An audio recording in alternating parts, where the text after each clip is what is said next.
হাতে ছিল শুধু একটি পুরনো অ্যান্ড্রয়েড ফোন। গ্রামের মানুষ বলতো মোবাইল নিয়ে সারাদিন সময় নষ্ট করছে, কিন্তু সেই মোবাইলই একদিন খুলে দেয় লাখ টাকার সফলতার দরজা।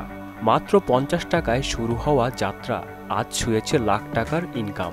অজপরা গা থেকে উঠে এসে আজ দেশের স্বনামধন্য অভিনেতাদের অফিসিয়াল পোস্টার ডিজাইনার হয়ে উঠেছেন দীপঙ্কর হালদার। স্কুল জীবনে ফটো এডিটিংয়ের প্রতি তার প্রবল আগ্রহ ছিল। ফেসবুক থেকে জানতে পারেন মোবাইল দিয়েও ডিজাইন করে ইনকাম করা সম্ভব। এরপর শুরু হয় তার ডিজাইনের যাত্রা। স্বপ্ন পূরণের জন্য প্রয়োজন ছিল কম্পিউটার। পরিবারের আর্থিক সীমাবদ্ধতা থাকা সত্ত্বেও দাদি ও কাকার সহায়তায় 35,000 টাকা মূল্যের একটি কম্পিউটার কেনেন তিনি।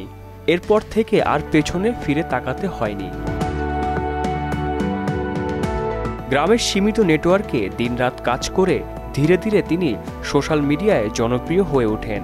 জনপ্রিয় ইউটিউব চ্যানেল প্র্যাঙ্কিং এন্টারটেইনমেন্টে অফিসিয়াল পোস্টার ডিজাইনার হিসেবে যুক্ত হন তিনি। সেখান থেকে শুরু হয় তার বড় পরিসরে কাজ করার সুযোগ। বর্তমানে তিনি বাংলাদেশের নামকরা অভিনেতা অভিনেত্রীদের অফিসিয়াল পোস্টার ডিজাইনার। ইতিমধ্যেই শতাধিক প্রোডাকশন হাউস, পরিচালক ও প্রযোজকদের সঙ্গে কাজ করেছেন। পাশাপাশি তিনি চালু করেছেন নিজের অনলাইন বিজনেস। ডিজাইনের পাশাপাশি মেন্টর হিসেবেও কাজ করছেন দীপঙ্কর হালদার। এখন পর্যন্ত 200-রও বেশি শিক্ষার্থীকে প্রশিক্ষণ দিয়েছেন, যাদের অনেকে ইতিমধ্যে অনলাইনে ইনকাম শুরু করেছেন।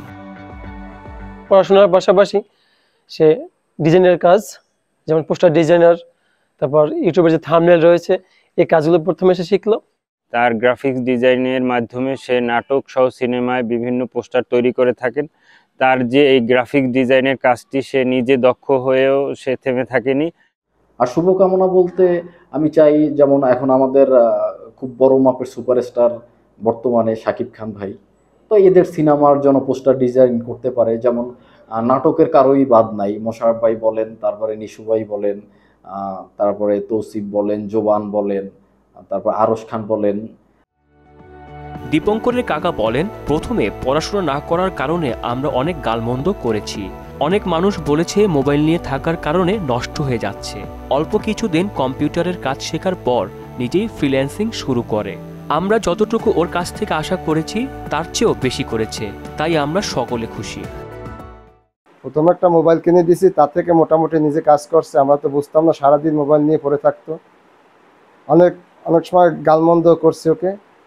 আমাদেরও মোটামুটি একটু ইচ্ছা ছিল, ও যখন একাই আগাইতে পারছে, আমরা তখন যতটুকু পারছি আমরা ওর সহযোগিতা করছি। এতে আমরা আমাদের ফ্যামিলি সহ আমরা খুবই আনন্দিত। দীপঙ্কর মনে করেন, যদি মনের প্রবল আকাঙ্ক্ষা থাকে তবে কোনো বাধাই সফলতাকে আটকাতে পারে না। দীপঙ্কর জানান কিভাবে ডিজিটাল প্ল্যাটফর্মে সাফল্য পাওয়া সম্ভব। তার সফলতার গল্প এবং পোস্টার ডিজাইনার এবং উদ্যোক্তা হবার ঘটনা। আমার শুরুটা হয় 2019 সালে। শুরু করেছিলাম একটা ছোট ফোন দিয়ে, অ্যান্ড্রয়েড ফোন দিয়ে, ভেক্টর আর্টের মাধ্যমে। প্রথম আমার পেমেন্ট ছিল 50 টাকার মতো।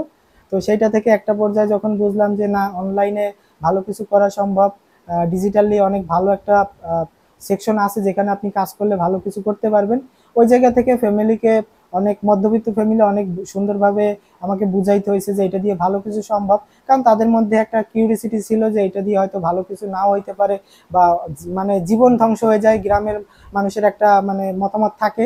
তো সেই জায়গা থেকে তারা একটু ভয় পাচ্ছিল, বাট তাদেরকে প্রপারভাবে বোঝানোর ফলে তারা একটা সময় আমাকে খুব কষ্ট করে একটা পিসি কিনে দেয়, এবং সেই জায়গা থেকে মোটামুটি এডিটিং করতে করতে আজকে এই পর্যন্ত। মাত্র 50 টাকায় শুরু হওয়া সেই পথ চলা আজ দেশের সবিজ অঙ্গনে সৃষ্টিশীল মুখ। নিজের স্বপ্নের পাশাপাশি এখন তিনি অন্যদেরও দেখাচ্ছেন পথ ও প্রেরণা, পরিশ্রম আর বিশ্বাসের পথ। আহসানুল হৃদয়, মোহনা ডিজিটাল।